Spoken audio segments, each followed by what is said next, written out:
Señor Jesús, te damos gracias, Padre, por las bendiciones que nos das todos los días, Señor. Gracias porque tus misericordias son nuevas cada mañana, Señor, y porque tú haces como bien te parece, Señor. Nosotros a veces no entendemos tus caminos, Señor, y nos parecen a veces hasta ilógicos o descabellados, que tú nos cierres una puerta que nosotros considerábamos que era viable, pero tú eres Dios, Señor, y sabes cuál es el camino que mejor nos conviene, Señor, y te damos gracias por habernos escogido, Señor. Gracias por llamarnos tus hijos, gracias por estarnos preparando, Señor, para un futuro matrimonio contigo, Señor, para estar contigo el resto de la eternidad, Señor. Gracias porque no permites que nos perdamos, porque nos ayudas con nuestros seres amados, porque tú traerás a todos y a cada una de las personas de nuestra familia, porque tú nos las regalaste, Señor, y entendiendo, Padre, que hay solamente dos simientes, y creyendo, Señor, que nosotros estamos en la simiente tuya, Jesús, con toda nuestra familia, Señor. Llámalos a todos y a cada uno, Señor, así como lo dice tu palabra de los 4 puntos cardinales, Señor.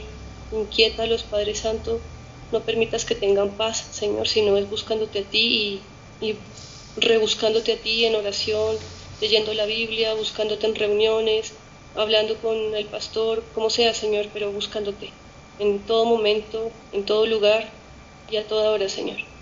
Gracias porque eres nuestro 24/7, Señor, porque en cualquier momento podemos acudir a ti y tú nos respondes, Jesús. Te amamos y te adoramos y te entregamos esta reunión para que seas tú hablándonos a través del pastor, Señor. En el nombre de Jesús, amén. Amén. Bien, vamos a empezar hoy la segunda parte del estudio de la eternidad. Este es un estudio que debiera llamar la atención de la mayoría del pueblo de Dios. No sé si eso ocurre o no, a veces pareciera que no mucho. Parece que estos temas no son tan atractivos de alguna manera, pero como digo, debemos tener claridad sobre ellos, y es una introducción que vamos a hacer después de ver la palabra que está en Santiago 1:21. Por lo cual, desechando toda inmundicia y abundancia de malicia, recibid con mansedumbre la palabra implantada, la cual puede salvar vuestras almas. Esta palabra nos dice que en nosotros, y especialmente en aquellos que no han podido todavía subir a la vida espiritual, sino que están en una vida carnal, a veces la inmundicia que hay en la carne del hombre y la malicia no permiten que la palabra quede plenamente implantada. Recuerden ustedes la parábola del sembrador, donde hay 4 clases de terrenos, solamente uno es un terreno adecuado, los otros 3 no le dan la importancia de vida a la palabra. Y es por eso que Santiago nos exhorta a que la recibamos con mansedumbre, o sea, con humildad, entendiendo que no es la palabra del pastor tal o del pastor fulano, sino que es la palabra de Dios, y que por alguna razón Él, que controla todas las circunstancias y a sus siervos, pone esta palabra en boca de sus ministros con un propósito. No es porque sí, no es por casualidad. Si estamos estudiando la eternidad, es porque hay un propósito claro, y es limpiar nuestra visión espiritual. ¿Qué quiere decir eso? Hay 3 preguntas que son claves para entender el propósito de mi vida. ¿Quién soy? La primera, y es una pregunta que me da identidad. Cuando yo estoy en el mundo sin Cristo, no puedo responder claramente ese quién soy. Yo no sé quién soy. Me levanto por la mañana, trabajo, y me acuesto por la noche cansado, agotado, estresado, pero no sé quién soy. No le encuentro propósito a mi vida. ¿Para qué trabajo? ¿Para tener cosas materiales solamente? ¿Y qué pasa si me muero? Todas esas son preguntas que están sin respuesta hasta que llegamos a los pies del Señor. El Señor nos muestra que somos hijos de Dios, que tenemos una identidad clara. Ser hijos de Dios, y en la medida en que nos va instruyendo en su palabra vamos entendiendo que ese hijos de Dios tiene un propósito. Como hijos vamos a recibir una herencia un día. La segunda pregunta es, ¿de dónde vengo? O sea, ¿soy una casualidad o más bien una causalidad? Casualidad es que fue un accidente, mis padres me engendraron por puro accidente. Yo nací porque no se sabe, pero cuando encuentro el sentido, sé que tengo una misión de parte de Dios, que fue Él que me dio el origen para que yo viviera una vida con principio en el nuevo nacimiento y con final en la eternidad. Y es por eso que la última pregunta es ¿para dónde voy? Son las tres: ¿quién soy? ¿De dónde vengo? ¿Y para dónde voy? La última le da finalidad a mi vida. ¿Para dónde voy? Yo suelo hacer comentarios como que es triste ver que muchos cristianos, así empiezan las frases, pero es que es cierto, muchos cristianos no tienen una noción clara de eternidad. Piensan sí que algún día el Señor se acordará de ellos y van para el cielo, pero hasta ahí llegan. Y fíjense que ni siquiera ahí están en lo correcto, porque no es al cielo a donde vamos.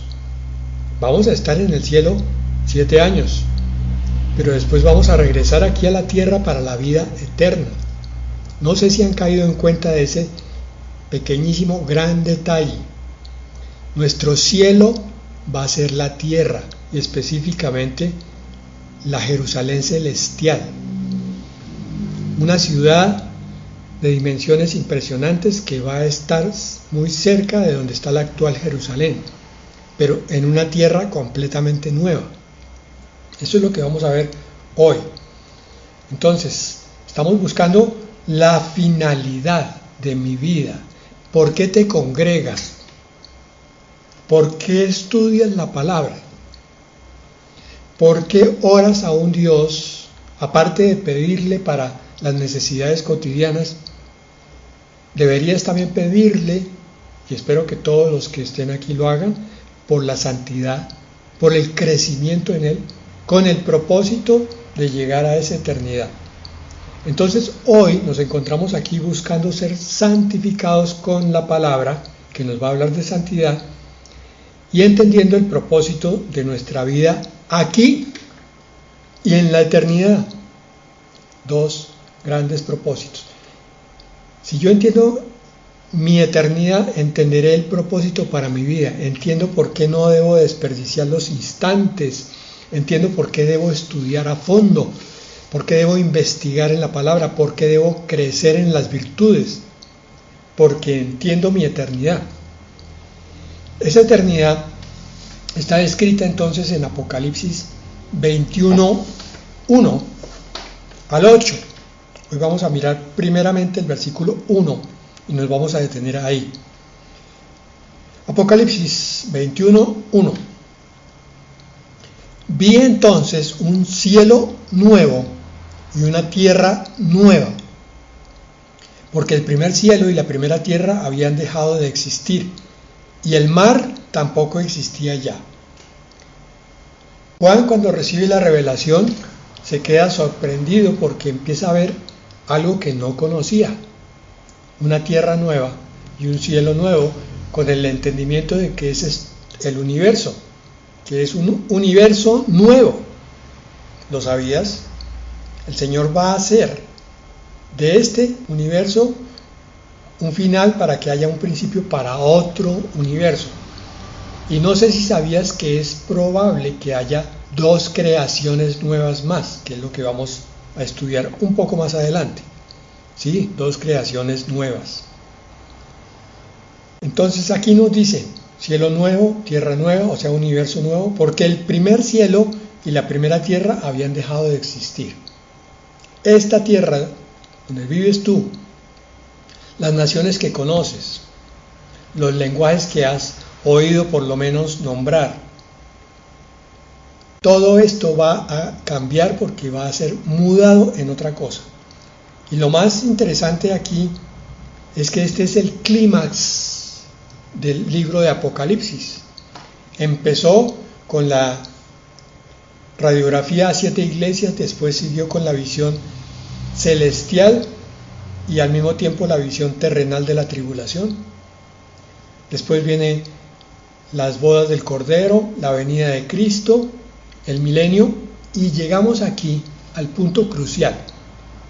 La eternidad es el objetivo de Dios para ti y para el cuerpo de Cristo. Si es el objetivo, debiéramos entonces, como lo vimos la vez pasada en Tito 1, debiéramos estudiar más qué es la eternidad, porque la eternidad debe tener un propósito para Dios. Él no hace nada en vano.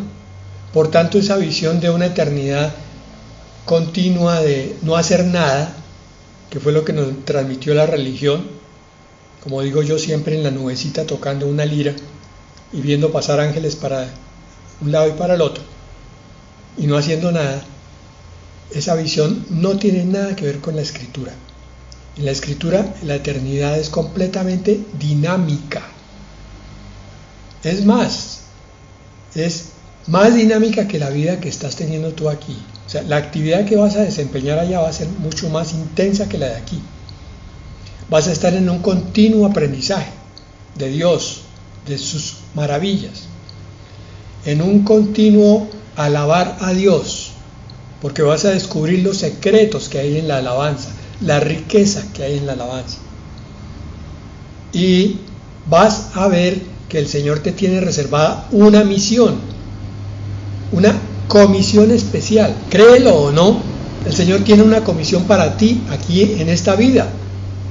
Eso está en Mateo al final, cuando el Señor dice: id y haced discípulos, enseñándoles a guardar todo lo que yo les he enseñado a ustedes. Ese es mi objetivo en esta vida. No quiere decir que yo funde una iglesia, quiere decir que comparta mi testimonio de vida, mi experiencia con el Señor a los demás que están necesitados.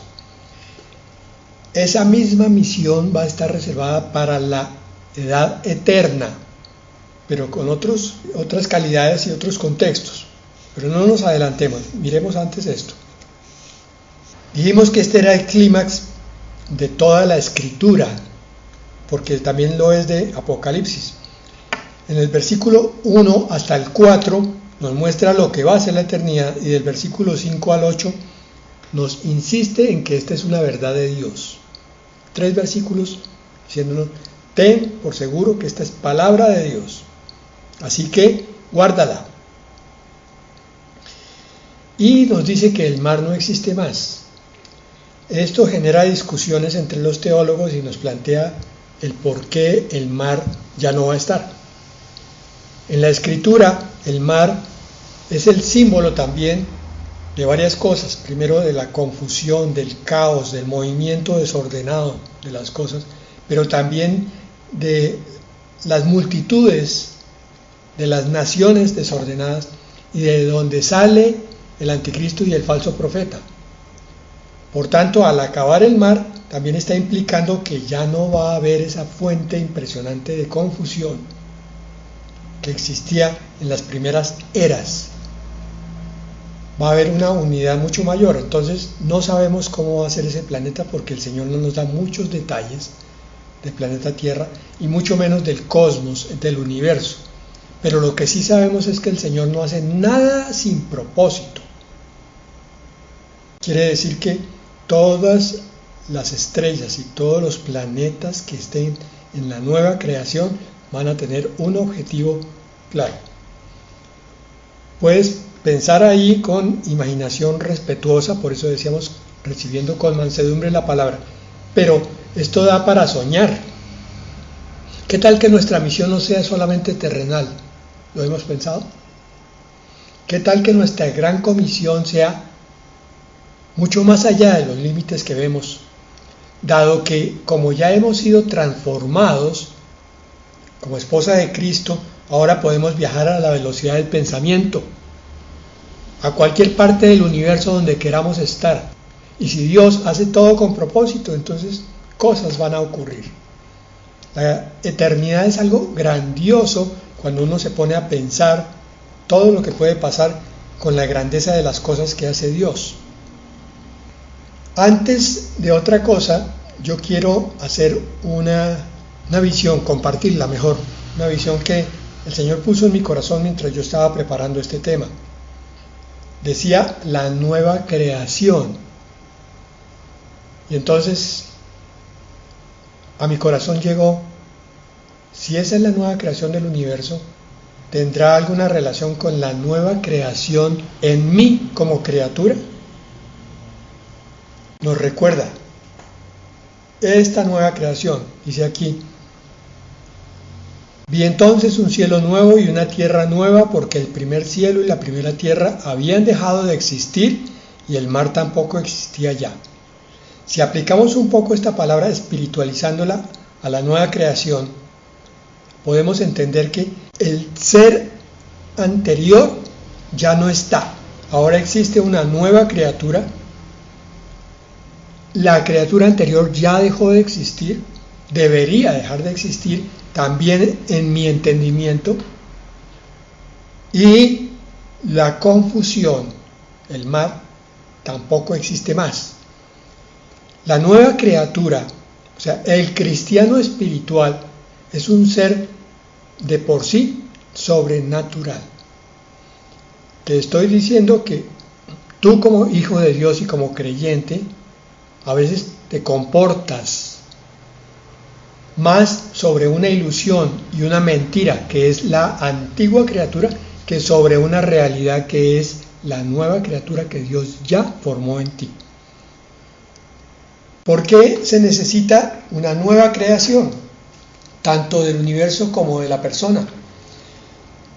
Vamos a ir entendiendo esto a medida que avancemos, pero voy a adelantar esto. Dios como Dios se puede manifestar plenamente donde no hay limitaciones de la contaminación del pecado, del error, de la iniquidad. Entonces, la nueva creación del universo pretende que llegue la plenitud del reino de Dios. La nueva criatura pretende que el poder del Espíritu Santo llegue a esa criatura y se manifieste el carácter de persona sobrenatural, es decir, el carácter de Cristo. Así que considera tú cuántas limitaciones le pone tu pensamiento a la realidad que Dios ya formó en ti. Miren, lo dice Juan 3, del 5 al 7, dice es así: Jesús le respondió, le está hablando a Nicodemo: de cierto te digo, que el que no nace de agua y del Espíritu no puede entrar en el reino de Dios. Ahí está muy claramente. El que no ha nacido de nuevo, el que no es espiritual, no puede estar en el reino de Dios por causa de la santidad de Dios. Toda la santidad de Dios es tan poderosa, tan potente, tan luminosa, que lo que no sea santidad lo destruye. El ser humano tiene que ser transformado de criatura solamente a hijo de Dios, y después como hijo de Dios tiene que ser renovado a la gloria para poder entrar en el reino de Dios. Entiendo entonces con esa palabra también que por eso es que el Señor destruye el cielo y la tierra antiguos, para que nuevas permitan la plena manifestación de Dios. Versículo 6: lo que nace de la carne, carne es, y lo que nace del Espíritu, Espíritu es. Nosotros somos nacidos del Espíritu, dice Juan 1, no por voluntad de hombre, sino por voluntad de Dios. Y como nacidos del Espíritu, entonces somos espirituales. Así es como debemos pensar. Lo que no nos deja actuar como espirituales es nuestra forma torcida, anticuada y hasta pervertida del pasado. Si nosotros empezamos a limpiar esa forma de pensar, vamos a ver que empezamos a ver en nosotros los milagros de Dios como nuevas criaturas. Y el versículo 7, no te maravilles de que te dije que es necesario que ustedes nazcan de nuevo. Es necesario para que se manifieste en ustedes el poder de la santidad de Dios. En la criatura contaminada con el pecado, la santidad no puede estar cohabitando con esa malignidad que hay. Es por eso que vemos que el cristiano, entre más crece en el Espíritu, más comunión tiene con Dios y más milagros y cosas sobrenaturales ve de parte de Dios. Más bendice a los demás también, entre más cercano a Dios. El Salmo 51:10 dice: crea en mí, oh Dios, un corazón limpio y renueva un espíritu recto dentro de mí. Esta es la nueva creación que David profetizó, aun cuando él no la conocía bien, pero las comprendía, iluminado por el Espíritu Santo, y dijo: lo que yo necesito es un corazón limpio de malos pensamientos, sobre todo pensamientos, y no estoy hablando de los obscenos, no estoy hablando de pensamientos de robo, estoy hablando de los pensamientos anteriores. Ay, es que yo no puedo, ay, es que yo no soy capaz, ay, es que me siento como enfermo. Ay. La renovación del pensamiento es la primera condición para poder entrar a vivir como nueva criatura. Yo empiezo a pensar la verdad de Dios y a tomarla para mi vida y digo: amén, Señor, eso es lo mío. Tú dices que disciernen el Espíritu. Señor, no sé qué es eso, pero enséñame, que yo aprenda a mirar como ves tú, Señor, con tu sabiduría, con tu palabra, a comprender por qué no debo hacer este negocio, por qué no debo andar con esta persona, por qué debo leer la palabra. Todo eso es parte del discernimiento espiritual. Y eso le ocurre no solamente a un siervo ungido del Señor, sino le debe ocurrir a todo siervo del Señor que es realmente nueva criatura. Si tú no estás viendo esa nueva criatura, hay dos posibilidades. Una, no has nacido de nuevo. No has hecho tu compromiso con Cristo de tal manera que le digas: no importa, Señor, lo que tenga que dejar, pero por ti quiero la nueva vida. O dos, ya naciste, pero todavía sigues pensando como carnal, como natural. Entonces es hora de que renueves tu pensamiento. Si ya eres hijo de Dios, renuévalo. Lee más palabra y bota toda esa educación de la cultura que tantas mentiras nos metió. Y más bien vive de acuerdo a la palabra y vas a ver cómo se renueva tu visión. Segunda de Corintios 15 al 17. Y Él murió por todos, para que los que viven ya no vivan para sí, sino para aquel que murió y resucitó por ellos. Muy claro. Mi vida como hijo de Dios ya no es para mí, no es para mis deleites, para mis necesidades, es para la obra de Dios. ¿Qué es lo que Dios quiere que haga? Pastor, usted está hablando de usted, ¿cierto? No, hermano, yo estoy hablando de todos. Yo no estoy hablando solamente de la visión pastoral. Todo hijo de Dios debe soltar sus propios deseos, entregárselos al Señor. Si son legítimos, el Señor los volverá a traer y dirá: este es tu sueño, te lo voy a conceder, pero en mi voluntad. Porque muchos anhelos y muchos sueños son puramente carnales, hermanos. Que yo quiero, como hijo de Dios, tener un buen carro. ¿Para qué lo quieres, hermano? Si es para mostrarlo, eso es carne. Ahora, si es para servir a tus hermanos, eso es otra cosa. Y versículo 17 de 2 de Corintios 5. De modo que si alguno está en Cristo, ya es una nueva creación. Atrás ha quedado lo viejo, ahora ya todo es nuevo. Esto lo dice la palabra de Dios, esto lo dice Dios. Todo quedó atrás. Así que tú conforma tu mente a la palabra de Dios. Renuévate. Cuando te levantes por la mañana, yo soy una nueva criatura que piensa bíblicamente, no carnal, emocional. Pasamos de esa consideración de las nuevas creaciones del universo y del ser humano a la primera transformación que se va a producir en el universo. Está en Isaías 65, 17. Y quiero que antes de leer tengamos muy claro que esta transformación de la que habla aquí no se refiere a la misma que leímos en Apocalipsis 21, 1. Miren cómo lo dice, Isaías 65, 17. ¿Qué es lo que vamos a leer para que lo tengan claro?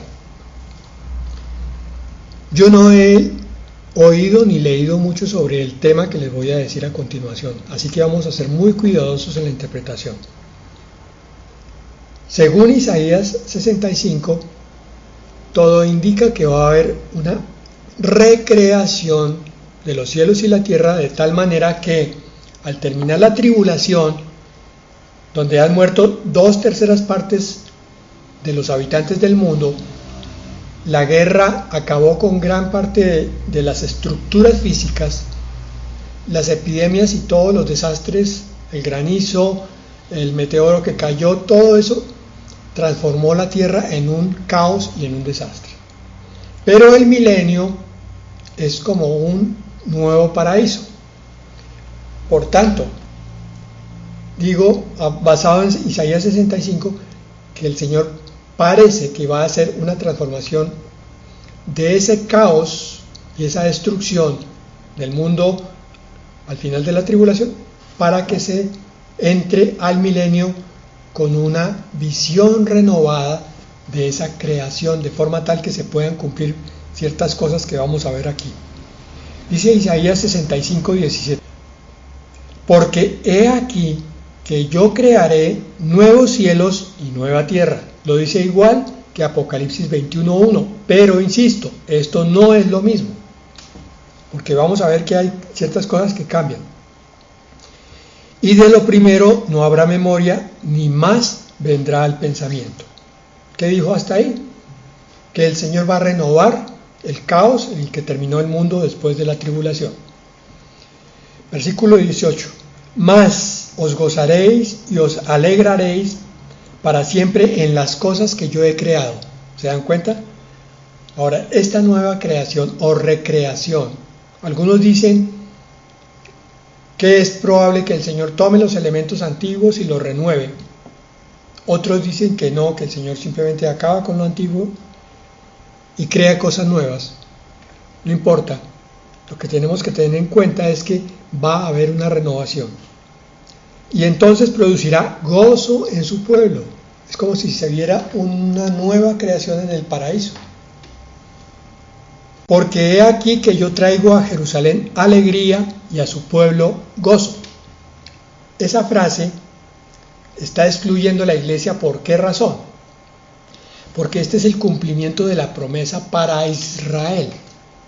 El reino milenial. Y ustedes saben que el reino milenial específicamente es para los israelitas, los judíos.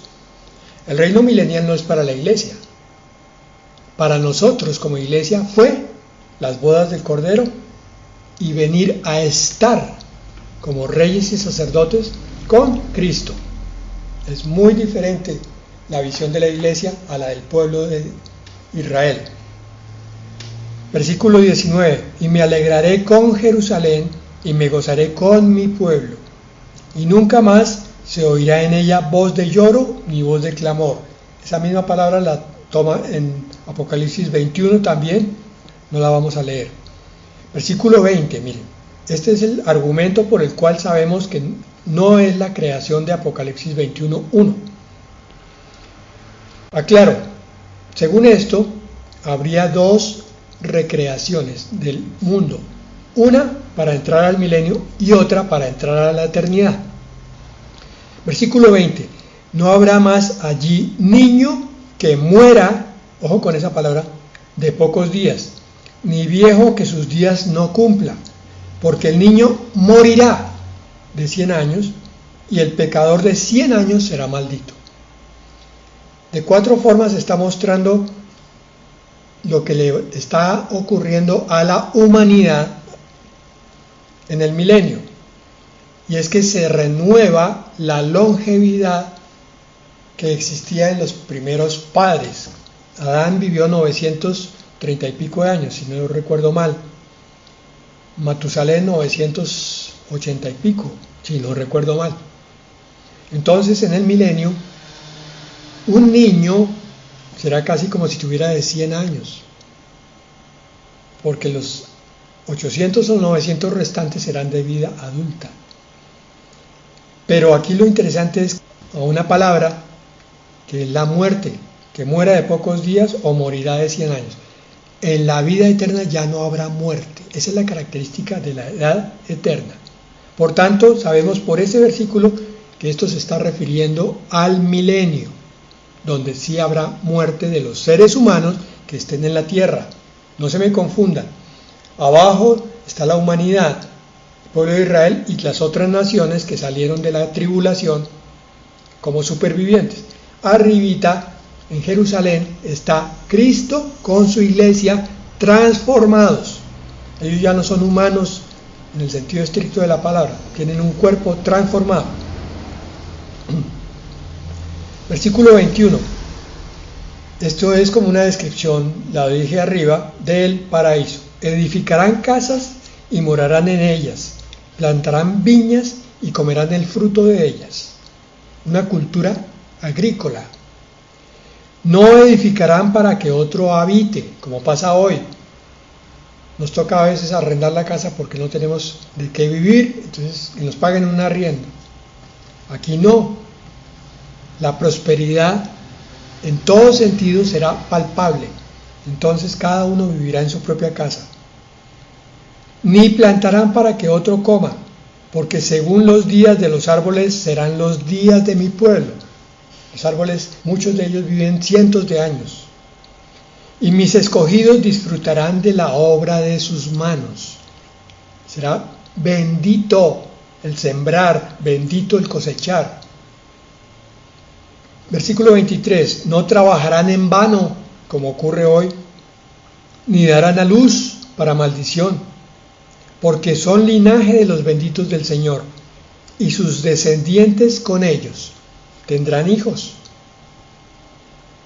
Recuerden ustedes que los de la eternidad ni se casarán ni se darán en casamiento. Está diferenciando dos núcleos de población. La iglesia es totalmente diferente al pueblo de Dios. Versículo 25. El lobo y el cordero serán apacentados juntos, y el león comerá paja como el buey, y el polvo será el alimento de la serpiente. Ya no habrá carnívoros. No afligirán ni harán mal en todo mi santo monte, dice el Señor. Si estaban muy atentos a esto, se dieron cuenta que al leer lo que simplemente vemos es el mismo paisaje del jardín del Edén, donde las fieras andaban junto con los rebaños, el ganado. Ninguno se hacía daño. El Señor ha erradicado gran parte del pecado. Todavía falta la muerte por salir, pero ya está transformando el universo hacia una visión completamente edénica, paradisíaca. Yo te pregunto, ¿querrás vivir allí? Estos son 1000 años de paraíso. Y lo mejor está por venir, que fue lo que vimos en Apocalipsis 21:1, que es la edad eterna, que es todavía más perfecta. Recordemos aquí que la esposa del Cordero está ahí presente en ese milenio, pero transformada, en un cuerpo glorificado. Isaías 66, 22 al 24. Estos son dos pasajes clásicos del milenio. Isaías 65 y Isaías 66, ambos nos hablan de los cielos nuevos y la tierra nueva. Isaías 66, 22. Porque como los cielos nuevos y la nueva tierra que yo hago permanecerán delante de mí, dice el Señor, Así permanecerá vuestra descendencia y vuestro nombre.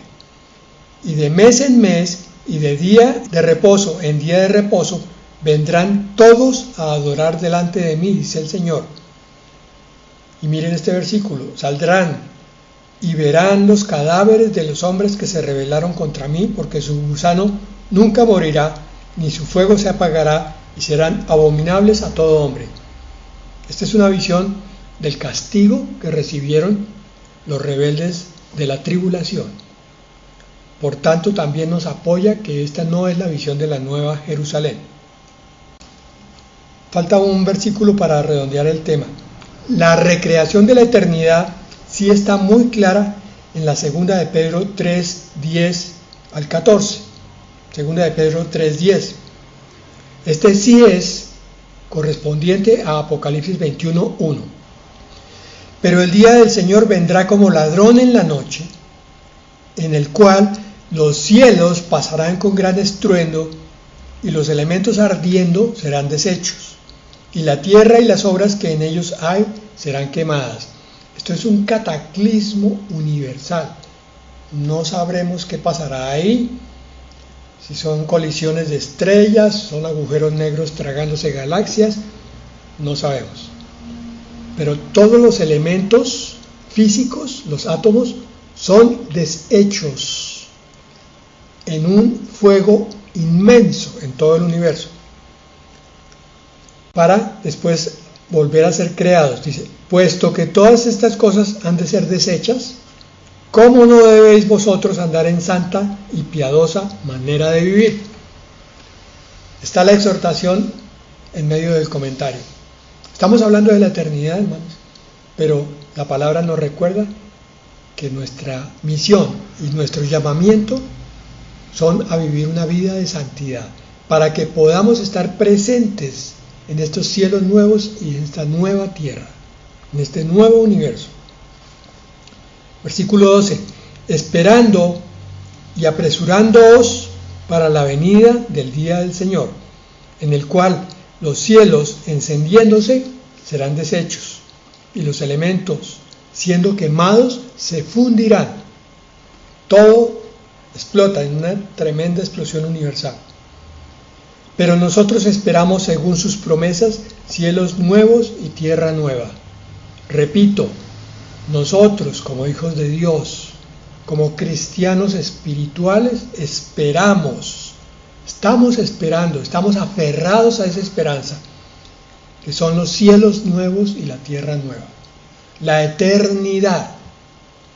Por tanto, también estamos esperando las bodas del Cordero, porque ese es uno de los grandes eventos de la eternidad, como hemos estado viendo en este transcurso de estudio de 7 promesas, en los cuales mora la justicia.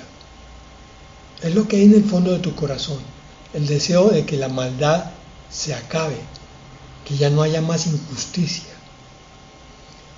Y versículo 14: por lo cual, oh amados, estando en espera de estas cosas, procurad con diligencia ser hallados por Él sin mancha e irreprensibles, en paz. Ese es el llamado para hoy del Señor: vivir en santidad, agradándolo a Él en todo. Vamos a orar. Padre, gracias, Señor, por tu palabra que nos amplía la visión y nos hace entender que no solamente estamos puestos para ser miembros de una iglesia, Señor, o para tener 3 Biblias en nuestra casa y creer que las estamos estudiando a fondo. Estamos puestos para cosas mucho más grandes. Estamos puestos, Señor, por tu llamado, para llegar a ti un día, a tu presencia, porque finalmente eso es lo que está escrito en tu palabra. Es una historia de amor, donde tú, oh Dios, estás buscando a los verdaderos hijos tuyos, los que son fieles, los que están dispuestos a pagar el precio de cualquier cosa para estar contigo por la eternidad. Señor, danos ese corazón como cantaba David en su salmo. Renuévanos el corazón para que sea justo, para que nuestro espíritu sea puro y limpio, Señor, para ti, para que podamos caminar con la frente en alto cuando estas cosas que vemos se están aproximando, y para que cuando tú vengas en la presencia de tu Hijo, nuestro Señor Jesucristo. Seamos dignos de estar de pie delante de Él. Padre, te lo pedimos en el nombre de Jesús. Amén.